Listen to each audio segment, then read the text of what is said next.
ধরনের যুদ্ধ সংঘটিত করে তাদের শিশুদের প্রতি এরকম নির্যাতন, এটা আসলে খুবই একটা জঘন্যতম কাজ নারীদের প্রতি।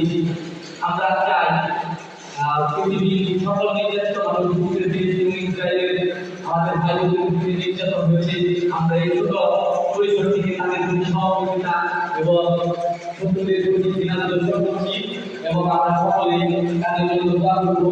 আল্লাহ যেন তাদেরকে যারা শহীদ হয়েছে তাদেরকে যেন বেঁচে নিতে পারে, যারা জীবিত আছে তারা যেন সুন্দরভাবে জীবনযাপন করতে পারে এবং সকলে মিলেমিশে থাকতে পারে, সেই কামনা করে আজকের আয়োজনটা করতে তাদের প্রতি ধন্যবাদ এবং কৃতজ্ঞতা প্রকাশ করে সকল মানুষের প্রতি ভালোবাসা আমাদের প্রতি ভালোবাসা দেখে আমি আমার বক্তব্য শেষ করছি। আসসালামু আলাইকুম। এবার আমাদের মধ্যে অল্প কিছু বলবে আমাদের মেম্বার অফিসার আছেন। ধন্যবাদ। এখানে কোনো সমস্যা হচ্ছে আমরা জিজ্ঞাসা করছিলাম যে বক্তব্য ধন্যবাদ। আজকের পুলিশ যে বিশ্বের